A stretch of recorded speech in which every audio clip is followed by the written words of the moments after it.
Ok, entonces como les comentaba, al ojo rojo lo podemos clasificar en dos tipos, el ojo rojo amenazante para la vista y no amenazante para la vista, pues como su propio nombre lo dice, es si involucra o no la agudeza visual en el paciente.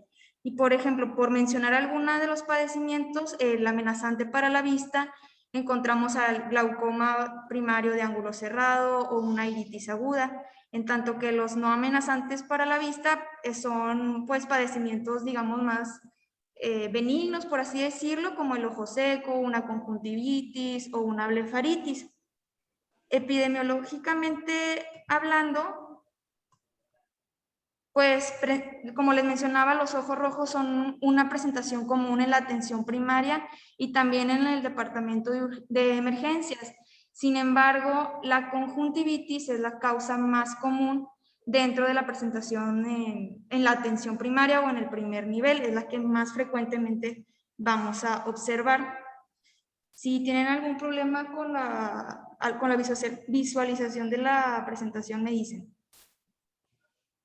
En cuanto a la etiología, pues bueno, las causas de ojo rojo que podemos tratar en el primer nivel son muchas que ya, algunas ya las hemos visto en nuestra práctica clínica. Por ejemplo, el orzuelo, chalación, blefaritis, la hemorragia subconjuntival, la conjuntivitis en su variación bacteriana, viral o alérgica, incluso una abrasión corneal la podemos tratar en el primer nivel de atención. Sin embargo, si esta no mejora, pues hay que derivarla urgentemente. Lo mismo pasa con un cuerpo extraño que podemos manejarlo en primer nivel, sin embargo, si no mejora, pues hay que derivarlo a tiempo. Aquellos pacientes con ojo rojo asociado al uso excesivo de lentes de contacto, igual podemos manejarlo nosotros en primer nivel y si no mejora en 24 horas, derivarlo. Un ojo seco o una epiescleritis también puede tratarse en primer nivel. ¿Y qué causas son las que necesitan derivarse a un departamento de urgencias o emergencias? Pues aquellas como el glaucoma de ángulo cerrado, la presencia de ifema, el hipopión, la iritis, una queratitis bacteriana o viral o una escleritis. Estas nos hablan de una emergencia o urgencia y hay que derivarlo a tiempo. Más adelante, si se dan cuenta, todos estos padecimientos ya los vimos en clases anteriores, todos estos temas ya se tocaron. El objetivo de la clase de hoy pues es saber la derivación oportuna y bueno, al final si vamos a platicar un poquito de signos, síntomas y causas. Ya no nos vamos a centrar tanto en diagnósticos y tratamientos porque estos temas ya los tocamos. En cuanto a la evaluación clínica, pues sabemos que siempre una anamnesis cuidadosa, la escucha atenta de los pacientes, el realizar las preguntas apropiadas, siempre van a ser esenciales para una evaluación eficaz. Entonces, la anamnesis y un examen físico siempre nos van a servir de guía para decidir cuál va a ser nuestro manejo. Alguna de las preguntas que podemos hacer a los pacientes pues es si la visión está afectada, si hay sensación de cuerpo extraño, generalmente explicarle con palabras que puedan ellos entender, como la sensación de picazón, de arena en los ojos, si hay fotofobia, que es si le molesta la luz, pues si hay trauma, si el paciente es usuario de lentes de contacto y además preguntar si hay secreción. En un artículo que encontré, pues también algunas de las otras preguntas en las que pudiéramos apoyarnos es pues la duración de los síntomas, si el ojo es doloroso, si hay comezón, si hay secreción, alguna sensibilidad a la luz, si ya tiene historias de ojo rojo y si hay descarga o secreción purulenta, si hay costras, una visión borrosa, si el ojo se siente seco o ardoroso, si los síntomas empezaron de forma unilateral o bilateral, y cuál es la causa que lo asocia a la aparición de este ojo rojo, si fueron de inicio agudo o gradual, si los síntomas son constantes, empeoran a las afueras o al área ambiente, y pues también si empeoran al despertarse. Todas estas preguntas las podemos realizar en nuestra consulta y pues hacer nuestro diagnóstico más acertado.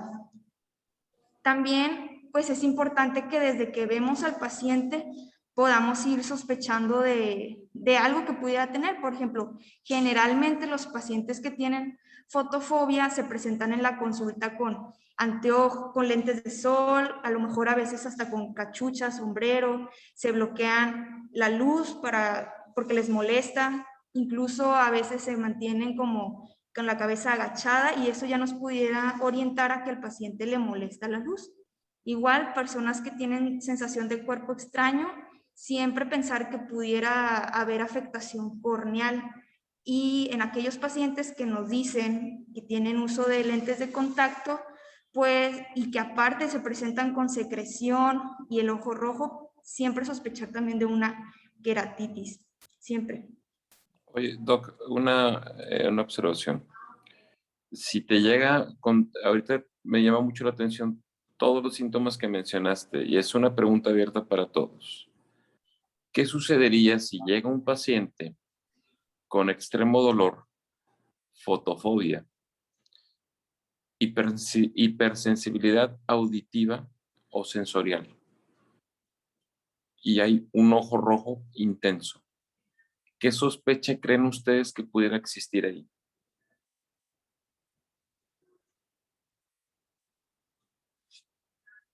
¿Qué se imaginan que puede estar sucediendo?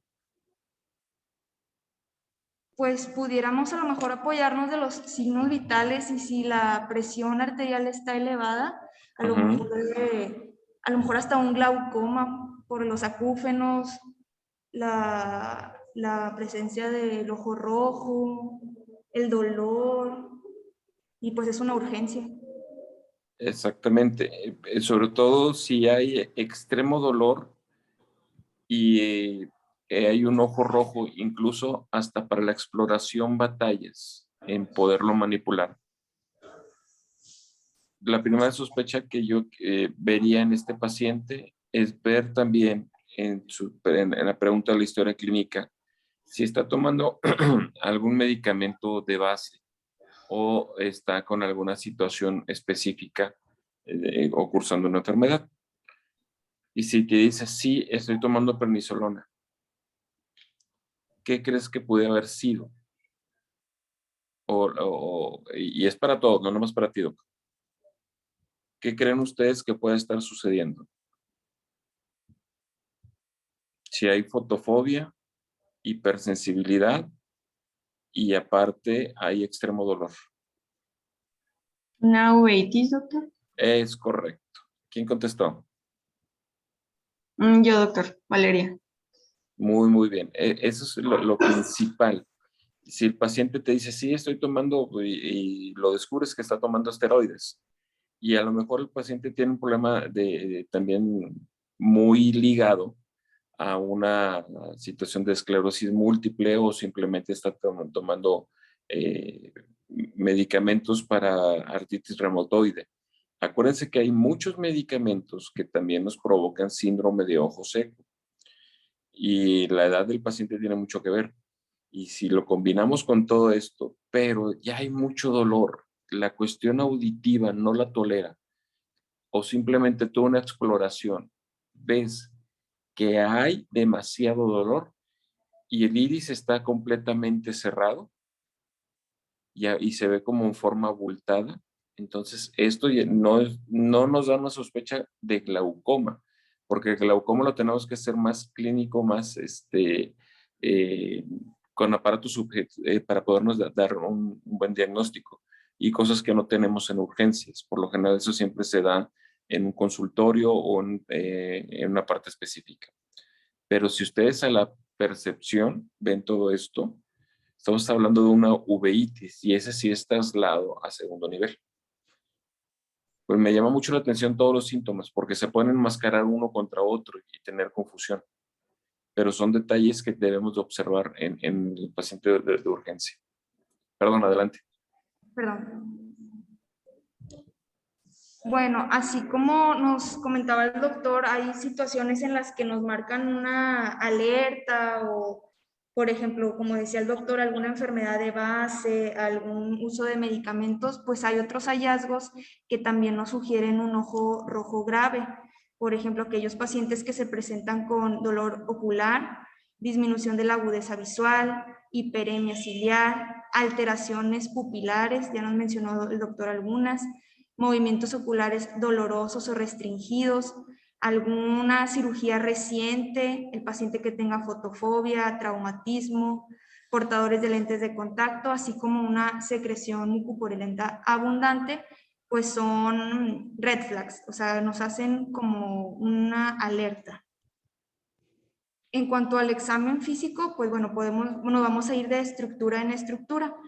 En cuanto a los párpados, podemos observar, o los signos que pueden ser observados son la hinchazón, esto es general, cambios en la coloración de la piel o un lagrimeo excesivo. En cuanto a la conjuntiva, pues observar si hay enrojecimiento, secreción, hinchazón o congestión de los vasos sanguíneos. En cuanto a la córnea, vigilar si hay edema, opacidad, presencia de abrasión, laceración o ulceración. La cámara anterior, pues como veíamos, el ifema o el hipopión son causas de referencia urgente o, bueno, la presencia a lo mejor de un cuerpo extraño. Y en cuanto al iris, hay que comparar el color del iris en cada ojo. Generalmente deben ser del mismo color y, por ejemplo, en el glaucoma de ángulo cerrado, el iris se puede volver un poco más verdoso o isquémico, y en la iritis aguda que nos comentaba el doctor, el color del iris es más turbio y los vasos sanguíneos se ven congestionados. En cuanto a la pupila, pues normalmente debe reaccionar a la luz, se debe de dilatar y contraer en una secuencia rítmica, pero hay situaciones inflamatorias en las que este proceso se hace más lento. Y bueno, eso es cuanto a el examen físico. En cuanto al examen oftalmológico, todos los pacientes que acudan por un problema ocular, por ojo rojo, debemos de tratar de visualizar la agudeza visual con el método de la cartilla de Snellen, que ya nos comentaban en la clase de ametropías. Si la agudeza se reduce, el médico debe sospechar siempre en lo más preocupante o en lo más alarmante, una queratitis infecciosa, una iritis o un glaucoma de ángulo cerrado. En cuanto al examen con linterna, pues como veíamos, es para examinar las pupilas, el segmento anterior, observar si hay reacción pupilar. Generalmente en los casos, por ejemplo, de glaucoma de ángulo cerrado, la pupila no reacciona a la luz, se encuentra fija. Y en aquellos casos, por ejemplo, de queratitis o iritis, la pupila se encuentra puntiaguda y tampoco reacciona bien a la luz. En cuanto a la secreción purulenta, pues nos pudiera sugerir una conjuntivitis o una queratitis bacteriana. En cuanto al patrón de enrojecimiento, ahorita vamos a platicar un poquito más de este. Y bueno, observar si hay manchas blancas, opacidades, presencias de cuerpo extraño, hipopión o ifema. Ahora sí, en esta diapositiva, para tratar de diferenciar los diferentes tipos de enrojecimiento, pues hay una hiperemia conjuntival o de inyección difusa. Este tipo pues es más intensa, se encuentra en fondos de saco y es típica de la conjuntivitis. Igual también otro tipo de enrojecimiento o patrón es la hiperemia ciliar. Puede verse generalmente en casos de patología corneal o inflamación intraocular y es característica de entidades más graves, incluso una queratitis infecciosa, una uveitis o iritis o pues, el glaucoma de ángulo cerrado. Igual la hiperemia sectorial, esta es común de padecimientos como la episcleritis, el pterigio o una escleritis. Y bueno, la hemorragia subconjuntival, que va a ser de un color rojo más intenso, no tiene un patrón establecido, generalmente es espontánea y bueno, pues como su nombre nos lo dice, es característica de una hemorragia. Doc, ahí nada más, cuando hagan en el paciente la prueba oftalmológica, acuérdense de hacer el movimiento de ángulo, a ver hasta dónde llega nuestro campo visual. Si ya está recortado inmediatamente, ya vas a entender que es un glaucoma y vámonos, ya, pero te simplificas mucho. Ahí pueden ser ocasiones que a lo mejor el ángulo esté bien, esté dentro de lo normal. Me refiero que la visión periférica. Entonces, si de repente encontramos que el paciente trae ojo rojo, trae dolor, trae hipersensibilidad, y hasta aquí me llega se reduce el campo periférico, inmediatamente ya no es sospecha de glaucoma y ese vámonos, se tiene que ir directamente como urgencia. La otra es que puede ser engañoso, que sí ve perfectamente bien. Entonces ahí tenemos que hacer la exploración, regresarnos a volver a checar cualquier otro síntoma que se nos pueda pasar y diagnosticar con estas imágenes que tú tienes ahí, porque ahí nos podemos basar muchísimo en poder ser certeros en el diagnóstico precoz. Así es. Gracias, doctor. Al contrario. En cuanto al examen de fondo de ojo, bueno, en el artículo que yo leí no mencionaban que no solía ser útil porque, bueno, pues había padecimientos en los que el paciente se encontraba fotofóbico, la pupila era muy pequeña y pues dificultaba la realización de este examen. Sin embargo, pues bueno, en todos los pacientes que tengan ojo rojo doloroso mencionaban que sí podíamos apoyarnos de la tinción con fluoresceína, igual previamente colocar un colirio anestésico para facilitar la exploración y después iluminar con una lámpara de filtro azul para resaltar si hay o no afectación corneal. En este mismo artículo mencionaban que si la tinción corneal era negativa, bueno, revisábamos las pupilas y si estas se encontraban mióticas, más la clínica y sospechábamos de una uveitis, había que derivarlo al oftalmólogo. Si las pupilas se encontraban midiáticas y la clínica era compatible con un ataque agudo de glaucoma, al oftalmólogo. Si eran normales y sospechábamos de una escleritis, igual había que referir al oftalmólogo. Si esta tinción corneal era positiva, revisamos, ¿hay afectación corneal compatible con una abrasión corneal? Podemos manejarla en primer nivel. Aquí ellos mencionaban que de 24 a 48 horas, generalmente 24 horas. Si no mejora, al oftalmólogo. Y bueno, si la afectación corneal era compatible con una queratitis o un traumatismo grave, había que derivarlo. En esta siguiente diapositiva me parece que es muy importante porque resume gran parte de lo que hemos platicado y pudiéramos apoyarnos en la consulta para saber qué manejo hacer con ese ojo rojo. Entonces, si nuestro paciente se presenta con ojo rojo doloroso y este dolor es moderado a severo, vamos a revisar si tiene pérdida de la visión, si hay anomalías pupilares y si hay involucro corneal. Y luego clínicamente revisamos, nuestro paciente tiene un rash vesicular compatible con una queratitis herpética, una descarga mucopurulenta severa, una queratitis, una úlcera corneal o glaucoma de ángulo cerrado, iritis, trauma, una quemadura química o una escleritis. Esto es una emergencia y hay que derivarlo al oftalmólogo.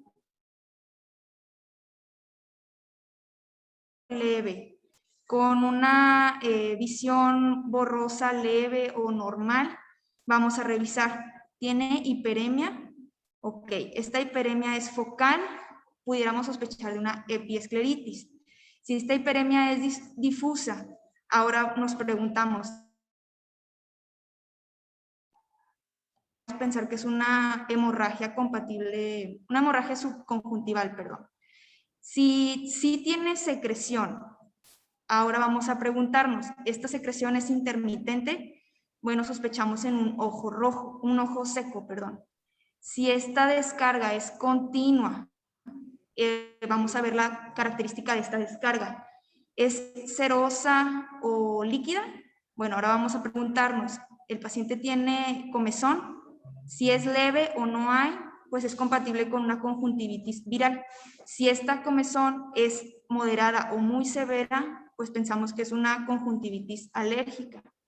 Y bueno, si la secreción es continua y aparte es mucopurulenta o purulenta, pues hay que descartar una conjuntivitis por clamidia o una conjuntivitis bacteriana aguda. Entonces, este algoritmo me parece muy importante. Obviamente siempre, pues como nos dice el doctor, la clínica manda revisar al paciente, pero este algoritmo pues pudiera ayudarnos en saber qué hacer con nuestro paciente. Ahora Oye, vamos a revisar alguna de las características o algunos... ¿Mande? Sí. ¿Pudieras compartirles esa tablita en el grupo de WhatsApp? Sí, claro que sí, doctor. Está muy buena, te Claro que sí, felicito, en un muy buena. momento se los comparto. Gracias. Vamos a revisar algunos puntos de estas patologías que mencionamos en este algoritmo. Les mencionaba hace un momento que no nos vamos a centrar tanto en diagnósticos, tratamientos, es más bien para un recordatorio. Y pues, como nos decía el doctor, si la clínica, la sospecha nos hace pensar en ese diagnóstico, dar un tratamiento o referencia oportuna. Hablando, por ejemplo, de la conjuntivitis viral, pues ya sabíamos que en cuanto a los signos, el paciente tiene que tener una visión normal, la pupila de tamaño normal, con una reacción normal a la luz. Pueden presentar enrojecimiento conjuntival difuso, folículo linfoide en la superficie inferior del párpado, que es más o menos como esta imagen. En cuanto a los síntomas, pues mencionábamos dolor leve o nulo, hiperemia difusa, malestar arenoso ocasional, secreción acuosa acerosa. Fotofobia generalmente son etiologías unilaterales, pero puede también afectarse los dos ojos. Y bueno, dentro de las causas, la más común son los adenovirus. También puedes pensar en un enterovirus, un coxsackievirus o el Epstein-Barr. En cuanto a la conjuntivitis bacteriana, recordar que los signos son un edema palpebral, la agudeza visual debe estar preservada, inyección conjuntival difusa, la reacción pupilar debe estar normal y no debe haber afectación corneal. En cuanto a los síntomas, pues hay dolor leve a moderado con la sensación de picor, los ojos rojos, la secreción debe ser secreción purulenta de leve a moderada. En esta imagen vemos que es abundante. Como veíamos en el algoritmo, pues esta es una referencia también, es una red flag, un hallazgo que nos hace pensar en que algo no está bien. En cuanto a las causas en los niños, pues la causa principal es el Streptococcus pneumoniae, el Haemophilus influenza, en los adultos el Staphylococcus aureus y algunos otros patógenos que nos dan esta patología, pues están la moraxela, la gonorrea o algunos gram negativos como la Escherichia coli. En cuanto a la conjuntivitis alérgica, estos pacientes tienen que tener la agudeza visual preservada, las pupilas reactivas a la luz, como vemos aquí, inyección conjuntival sin involucro corneal, y bueno, generalmente se encuentran estas papilas debajo del párpado superior, y vemos así como unas elevaciones en la conjuntiva, que estas son las que causan, pues ahora sí que dolor o malestar en cada parpadeo.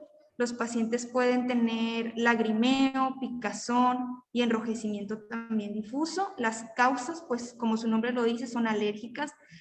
Pueden ir desde pólenes, ácaros, polvo o algún otro agente al que el paciente sea susceptible. Bueno, el ojo seco, pues como vimos es una patología bastante amplia, pero en resumidas cuentas o lo que podemos así como tener más presente es que el paciente debe tener una visión preservada, las pupilas deben estar reactivas a la luz, el paciente sí puede tener hiperemia, pero no compromiso corneal. Y de los síntomas, el paciente va a tener enrojecimiento, picazón, la sensación de cuerpo extraño, dolor leve o un lagrimeo intermitente, como también veíamos en el algoritmo. Y dentro de las causas, pues son bastantes causas. Sin embargo, recordemos que hasta el 75% de los casos son por una disfunción en las glándulas de meibomio. Y bueno, como mencionaba el doctor, también hay medicamentos que pudieran pues ahora sí que incrementarlo, como los anticolinérgicos, los antihistamínicos, algunos anticonceptivos, y bueno, no descartar las causas sistémicas como el síndrome de Sjögren. Hay que Y bueno, considerar, perdón, Doc, hay que considerar que el ojo seco se considera como patología, ya es una enfermedad, no es una condición específica de paciente. Ya hay una disfunción de las glándulas. En este caso ya es un problema patológico, ¿eh? Entonces sí se considera que se tiene que atender. Y el por qué llega a causar baja de visión en algunos pacientes con ojo seco es porque la lágrima juega un papel refractivo muy, muy interesante. Entonces, en eso tenemos que estar bien pendientes si tenemos una situación ojo rojo, el paciente tiene una baja de visión, y si tienes a la mano inmediatamente un colirio, vamos a decir, o que tengas hipromelosa, que no es la mejor herramienta que me gusta a mí, y le pones una gotita y el paciente empieza a ver mejor, inmediatamente vamos a diagnosticar sin tener un test de Schimmer o poder hacer una prueba también con fluoresceína. Entonces te vas a dar cuenta que inmediatamente bajan las sensaciones de ojo molesto, arenoso, y puede ser que esté asociada con otra enfermedad, pero ya estamos diagnosticando de entrada que hay un ojo seco y tenemos que trabajarlo. Adelante. Así es. Hablando de otra patología, pues hablamos de la abrasión corneal o la presencia de algún cuerpo extraño. En estos pacientes pudiéramos observar una miosis reactiva, es pues una presentación, digamos, pues hasta cierto punto esperada. Estos pacientes pueden tener edema u opacidad corneal, la visualización del cuerpo extraño, la cámara anterior normal, y bueno, la agudeza visual aquí sí va a depender de dónde está localizada la abrasión o el cuerpo extraño. Los pacientes pueden tener dolor ocular severo, ya sea uni o bilateral, ojos rojos, llorosos, pueden tener fotofobia, la sensación precisamente de cuerpo extraño o un blefaroespasmo. Causas, pues como su nombre lo dice, la lesión directa por algún objeto, la presencia de algún cuerpo extraño metálico o incluso la colocación de algún lente de contacto mal pudieran ocasionar una abrasión corneal.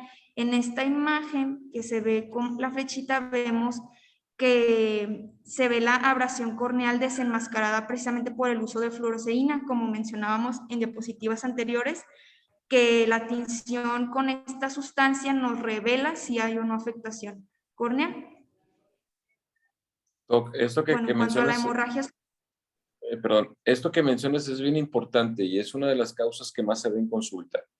Lamentablemente el paciente le va a confiar a mucha gente que llega, y no es hablar de mal de las ópticas, pero llegan a muchas ópticas y te venden cualquier tipo de lente de contacto sin saber qué característica específica necesita el paciente, o tiene el paciente, mejor dicho. ¿A qué voy? Te ponen cualquier lente de contacto, pero si tú tienes un síndrome de ojo seco leve y te pone un lente de contacto que no te brinda características de humedad o permeabilidad de paso de oxígeno, ¿qué creen que va a pasar? Pues lógicamente un ojo seco, porque el lente de contacto va a estar absorbiendo la lágrima, y si tienes deficiencia de producir lágrima, pues claro que vas a tener un ojo con una hemorragia de este tipo. Es una de las más comunes y empieza a hacerse una abrasión, no nomás en la córnea, sino en la conjuntiva tarsal, es decir, en la conjuntiva interna que va en contacto con el párpado. Siempre pongo yo el ejemplo, no sé si me puede explicar, cada vez que uno parpadea, arrastra el lente de contacto y va haciendo una abrasión sobre la córnea y también sobre la superficie de la conjuntiva interna, vamos a decir, del párpado. Y por ende viene una alteración que le llamamos nosotros conjuntivitis papilar gigante. Y eso es causal o causa del mal lente de contacto y mal diagnóstico sobre lente de contacto en tipo de paciente. Adelante. sí, muchas gracias. Hablando de la hemorragia subconjuntival, bueno, en estos pacientes la visión va a estar normal, las pupilas deben ser normales, reactivas a la luz. En estos pacientes, pues la mancha roja va a estar bien delimitada en la esclerótica, no hay afectación corneal, y los síntomas pueden ir desde un dolor leve o nulo, sin alteraciones en la visión y sin presencia de secreciones. Y en cuanto a las causas, las podemos dividir en espontáneas, por ejemplo, en los pacientes hipertensos, en aquellos que tienen una tos intensa o un esfuerzo o presencia de vasos ateroscleróticos o incluso trastornos hemorrágicos. Y dentro de las causas traumáticas, pues pensar en un trauma ocular cerrado, incluso un cuerpo extraño o una lesión penetrante. Y bueno, en esta imagen vemos, nada más es como demostrativa, en la parte de arriba vemos cómo el enrojecimiento de los ojos pues es causado por una dilatación de los pequeños vasos sanguíneos en el ojo. En cambio, en la hemorragia o la hemorragia en el ojo ocurre cuando un vaso sanguíneo se rompe o tiene una fuga justo debajo de la conjuntiva y por eso nos dan patrones distintos. Bueno, hasta aquí son las causas, digamos, que se pueden tratar en primer nivel de atención y las que se deben derivar. Vamos a empezar por la queratitis o inflamación corneal. En estos pacientes la agudeza visual va a estar disminuida, puede haber opacidad corneal, la tinción con fluoresceína va a dar o va a revelar la presencia de úlceras corneales, puede haber edema palpebral o hipopión. Y en cuanto a los síntomas, pues el paciente va a tener un ojo rojo doloroso, una disminución en la agudeza visual, fotofobia, secreción mucopurulenta y la sensación de cuerpo extraño. Y hay distintas causas, desde una causa bacteriana, una infección por estafilococos o estreptococos, una causa viral por un herpes simple o el Epstein-Barr, un cintomegalovirus, o alguna otra causa como la lesión por lentes de contacto o la abrasión por cuerpo extraño. En cuanto a la iritis o uveitis, como ahorita mencionábamos, igual es una causa de emergencia, de derivación inmediata. Estos pacientes van a tener disminución en la agudeza visual, las pupilas van a estar contraídas y va a haber inyección ciliar. Aquí vemos el patrón característico que se parece a las imágenes que veíamos hace un momento. Los síntomas, va a haber un dolor constante que puede irradiarse a la frente y a la región temporal. El paciente va a tener lagrimeo, visión borrosa y pues la molestia con la luz.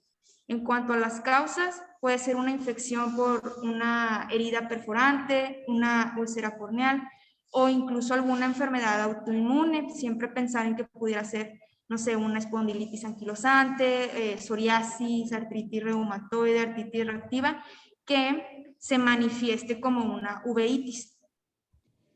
Y pues de las causas de otra causa es el glaucoma de ángulo cerrado. En estos pacientes va a haber una marcada reducción de la agudeza visual. En estos pacientes, al contrario, va a haber pupilas dilatadas con pobre reacción a la luz, va a haber un enrojecimiento difuso, y el globo ocular va a estar doloroso y firme a la palpación. Estos pacientes van a tener un dolor punzante, intenso, que generalmente es de inicio agudo, a diferencia de otro tipo de glaucoma. Estos pacientes pueden también tener la presencia de halos cuando están cerca de las luces o fotopsias.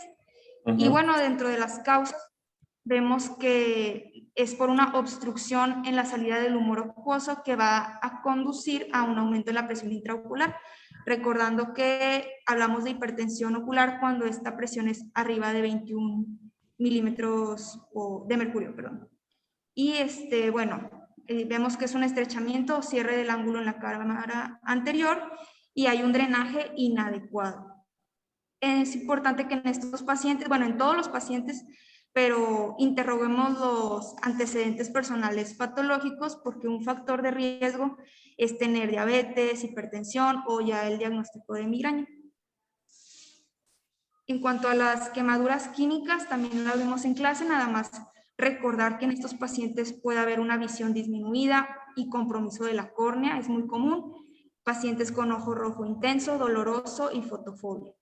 Y bueno, investigar qué agentes pudieran haber causado esto en nuestro paciente. Por ejemplo, sustancias álcalis como el cemento, el yeso, limpiadores de piscinas, limpiadores de hornos o estas son las causas de los álcalis. Y bueno, un ácido como el ácido acético, el ácido muriático y el ácido fluorhídrico. En esta imagen vemos que pues la córnea está opacificada y que hay, pero gravemente, ¿verdad? Hay un blancamiento conjuntival y escleral que nos indican pues que hay un daño severo. Y por último, mencionar nada más la escleritis. En estos pacientes el enrojecimiento va a estar difuso, puede haber disminución en la visión, dolor a la palpación, edema y ulceración corneal. Y en cuanto a los síntomas, el dolor generalmente se irradia hacia la zona periorbitaria. El dolor va a aumentar a la exploración cuando nosotros le pedimos que haga movimientos oculares. Vemos que hay un enrojecimiento ocular, secreción acuosa, fotofobia y por eso al principio preguntábamos, pues es importante preguntar la aparición de los síntomas, si se asocia con algún horario, porque en estos pacientes el dolor generalmente es nocturno y al despertar. ¿Y qué causas son las que están asociadas?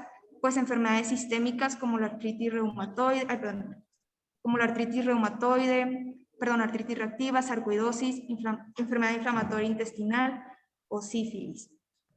Y ya por último, solamente recapitulando que siempre es importante la referencia oportuna. En aquellos pacientes que tengan una disminución en la agudeza visual, dolor ocular, que al examen físico veamos anomalías pupilares como modificación en la morfología de la pupila, una alteración en la dinámica, una alteración del reflejo fotomotor, alteraciones en la transparencia de la córnea o la cámara anterior. Pues no tenemos acceso, ¿verdad?, en primer nivel, pero si tuviéramos observar si hay un aumento en la presión intraocular, pues también es razón para una referencia oportuna. Si hubo trauma o antecedentes de lentes de contacto. Y bueno, me parece también muy importante la última, la falta de respuesta al tratamiento. Como mencionaba el doctor, si en 48 horas no hay mejoría, es preciso revisar nuestro diagnóstico y pues siempre apoyarnos de nuestros compañeros especialistas, ¿verdad? Si no encontramos la causa. Y bueno, sería todo por mi parte. No sé si doctor quiere agregar algo extra. Sí, hay que acordarnos que tenemos también situaciones en el cual no es común dentro de nuestro país por cuestión endémica. Hay enfermedades o patologías que nos sugiere hacer revisión más, no tanto con el paciente, sino documentarnos. ¿Qué pensarían ustedes si tenemos a un paciente con irritación, ojo rojo, picazón moderadas, molestia en los párpados, ardor en los párpados y que tiene visión borrosa con dolor ocular y va bajando o el paciente te dice que ha ido perdiendo visión poco a poco y tú ves que tiene mucha secreción y es en ambos ojos? ¿Qué creen ustedes que pudiera hacer?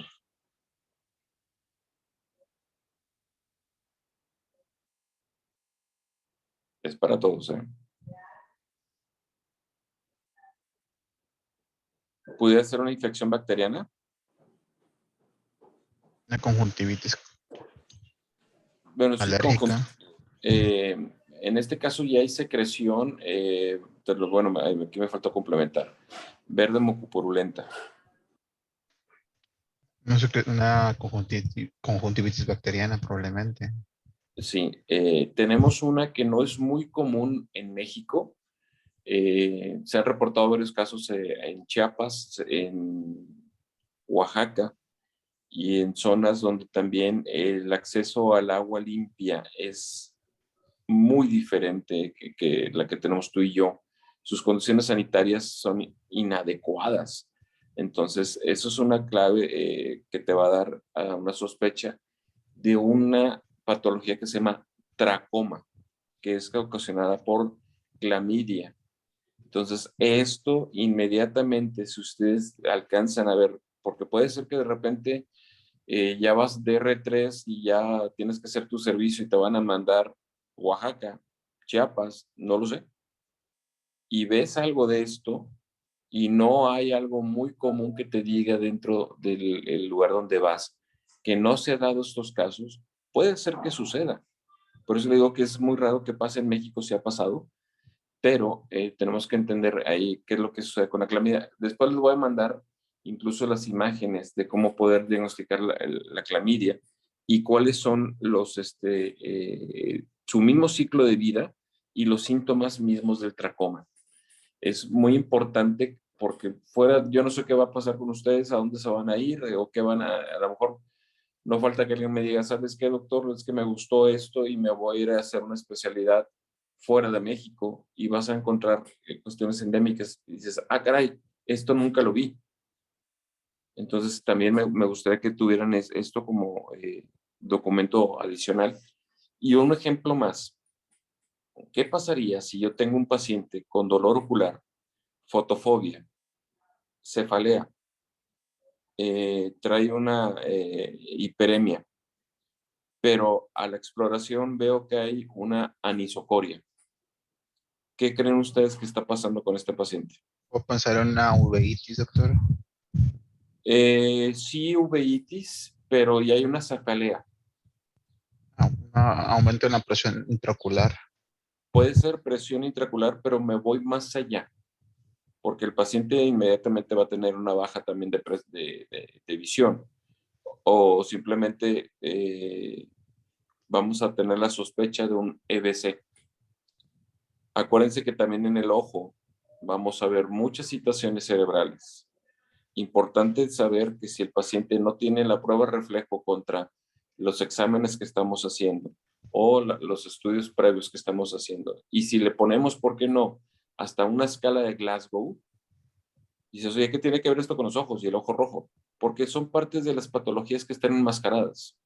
Entonces, si ponemos a hacer una pequeña escala de Glasgow y el puntaje me da por abajo de 14 puntos, que también se lo voy a mandar eso para que lo puedan tener. Y eso es como yo lo empecé a ver en conmoción cerebral. Por eso me uní a este punto de conmoción cerebral, de conmoción cerebral, perdón. Entonces, es muy importante que tengamos también el conocimiento, porque nos puede llegar un paciente que a lo mejor te lo trajeron por ojo rojo y está llena en urgencias contigo, pero a lo mejor se le olvidó decirte que, o el familiar que viene acompañando, que se cayó de su propia altura en una escalera, o simplemente un desmayo y se golpeó la cabeza en la parte occipital. Pero trae los ojos rojos y trae una anisocoria. Ah, caray, pues, ¿qué está sucediendo? Entonces, al no tener una buena exploración y buena interrogatorio, también se nos pueden ir ahí varios pelotazos, como dicen los beisbolistas. Entonces, pues no me resta más que decirles que me encantó esta presentación y muchas felicidades, doctora. Muy, muy buena tu presentación. La complementaste muy bien con todas las imágenes y ejemplos. Y nomás te encargo y se les mandas a tus compañeros esas imágenes y ahí estamos al pendiente. Claro, doctor, muchas gracias. Al contrario, y ya ojalá nos podamos ver pronto. Sí, sí, Ustedes me doctor, dicen pues, cuándo. Sí, Que se arma la carnita. cuando más ponga la fecha. Oh, está bien. Ponemos de acuerdo en el grupo, doc. Órale, pues.